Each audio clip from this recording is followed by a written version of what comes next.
We have seen Colter Shaw team up with multiple people in the opening season of Tracker, but will he be getting the best partner of them all? His brother, Russell Shaw. Welcome back, guys, to Fog Entertainment for another Tracker review. Today we're going to be reviewing Season 1, Episode 8, Camden. Now, before we actually get into the episode, there was some news circulating over the past week, and it turns out that it is indeed true. And Jensen Ackles, the actor from Supernatural, the one that plays Dean Winchester, that is his most notable role, he will be joining Tracker, and he will be playing the role of Russell Shaw, who is indeed Colter's brother. Now, they did kind of show a bit of the background in the opening episode. They showed Colter's brother, sister, father, mother. But since then, since episode 2, they haven't really focused on it much at all, other than the fact that Colter received a phone call from his brother Russell, but he did not answer. So we still need to dive deep into the backstory of Russell Shaw and the entire Shaw family, but we haven't done that yet. Good news though, I think Jensen Ackles is a good addition to this show. It's a pretty big name actor, and I think that is promising because so far it's almost like the Colter Shaw show. I do believe that we've got like a main character here. Justin Hartley does a really good job. Everyone else feels like they are levels below him. So hopefully with Jensen Ackles coming in, we can have another top tier character in Tracker, and it'll make for good television. And I'm interested to see the dynamic between the two. Hopefully find out what actually went on, what led to the death of their father, and will they be teaming together? Will they be allies or will they be enemies? I think that is something that I'm looking forward to seeing in this series. But let's get into episode 8 then. It is called Camden.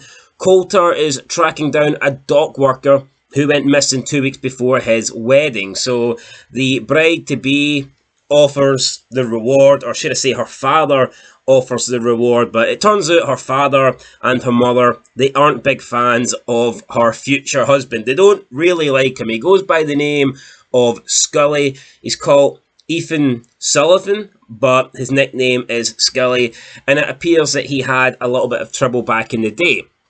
And they think that he's back up to more trouble. Has he left? Has he done a runner? Was he cheating? They find his car. They find the necklace that belongs to a female in the car, and it doesn't belong to his bride, his fiancée. So they automatically assume that maybe he faked this crash so that he could run away, although that doesn't seem very legit. I can't imagine somebody would do that. So Colter then looks into the disappearance a little bit more. He teams up with the Sheriff Miller. He was a good addition to this episode. He was played by Darren Sills Evans, and I liked Sheriff Miller. You know, straight away he came across as one of the good guys. He's a little bit stern. He's a little bit strict, and he was basically telling Colter, look, this is my town, I'm the sheriff, I'm going to run things here. But he was cooperative, and he helped Colter Shaw, and Colter Shaw helped him, and for this episode, they made a pretty good team. So they do some investigating into some guy called Clemens. Turns out this is a piece of shit, a real piece of shit, who was in prison, and he somehow got affiliated with Scully when Scully was inside doing a little bit of time for a misdemeanor back in the day when he was acted out. Scully, though, is now on the right track, but it turns out he is basically being blackmailed by Clemens and his group. So first they kill Scully's ex-girlfriend, and then they threaten to kill his new fiancée if he does not work for them. So they have him, I believe, hacking. He's like good at being a computer hacker, so he's like hacking things, and he's working at the dock, and he's basically helping them with their drug trade. But thankfully Colter Shaw manages to find out all about it. He goes down to the docks, and there's a drug raid going on, so to speak. They are making drugs. They're bringing in lobsters, but they've got drugs coming in via the lobsters. So they're pretending that they're working at the docks, but really what they're doing is they're smuggling drugs, but Colter Shaw is onto it. He manages to take down a couple of the bad guys. He then rescues Scully from another bad guy, but Scully is obviously pissed that Clemens has killed his ex, Clemens is threatening to kill his fiancée, and he believes the only way he can keep him safe is by killing Clemens. So Scully then locks Colter Shaw in this cage-like environment, and he runs after Clemens with the gun. He wants to take Clemens down. Thankfully, though, Colter Shaw manages to get there on time, and he talks him out. And he explains, look, you've got two options here. You kill Clemens and your past becomes your future. You will never be able to escape. You will go to prison and you will live the rest of your life behind bars. Or you can give up the gun. You can do the right thing. You can let Clemens walk and you can get married to Daniela and you can live happily ever after. So eventually Scully does that. He puts down the gun. Clemens tries to escape out the back door of this like shipyard, this docks container yard room, whatever you want to call it. But unfortunately for him, we have the officer there, Sheriff Miller, and he manages to arrest Clemens. He arrests all his bad guys, and we see that Scully is now saved. Colter takes him back to his family to be. Scully starts to bond for the first time with Daniela's father, and it looks like we've got a happy family. So looks like Colter Shaw's rescued another family. Can he rescue his own family? Can he fix his own family problems? That we don't know. We didn't get an update. There was nothing on Colter Shaw. We didn't see anything. He didn't get any phone calls. There was no Renee in this episode. So it was basically just this story. It was all about this job and the objective of trying to rescue Scully, finding Scully, rescuing Scully. And Colter Shaw did that. But yeah, a little bit annoyed that still we haven't did anything with Colter's brother and Colter's family.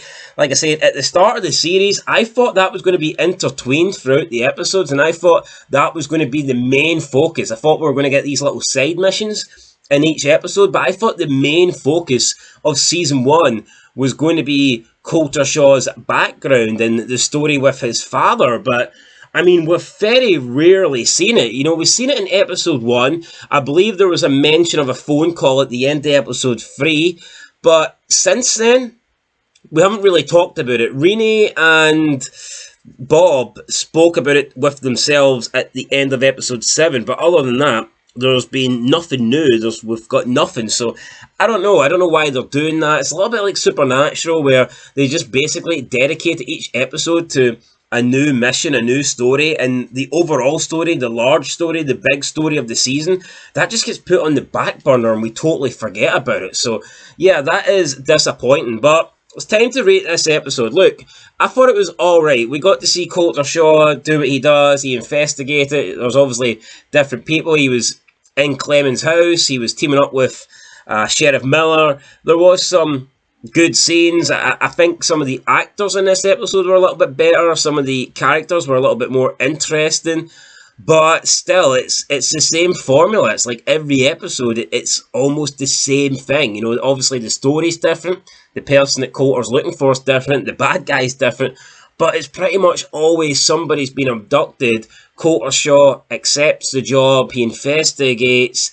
He finds out that there's potentially a few dodgy people. He then finds the missing person, he then saves the missing person, and then he returns home with the missing person. He collects his reward, and then he just drives off into the sunset to begin a new episode and to begin a new job and to pick up a new assignment. You know, it's getting very, very, very predictable every single episode. But look, I will give this one a 6. I thought it was okay. It was decent.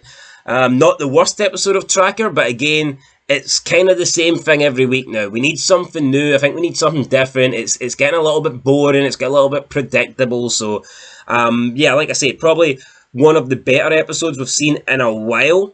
But I want to hear more of the backstory. I want to see Russell Shaw get introduced, and I'm hoping we get to see that sooner rather than later. What I'm hoping we don't get is basically Jensen Ackles coming in right at the end of season 1, and then we just get the quick reveal, and then you have to wait a year until season 2. That would suck. So hopefully we get Jensen Ackles as Russell Shaw sooner rather than later. That's it, guys, from Fog Entertainment. Let me know your thoughts down below. I am going to continue watching it. I will definitely finish season 1. I will probably watch season 2 as well, but the show is not as good as I was hoping. I didn't think it was going to go down like this. I didn't think every episode was just going to be pretty much the same damn thing, and unfortunately it is. So yeah, hopefully they can improve on it. Hopefully once Russell Shaw gets introduced, we'll maybe get more of the main story, the Colter Shaw family, but right now we ain't getting much of that, so it's disappointing. I'll catch you guys in the next one. Until then, peace.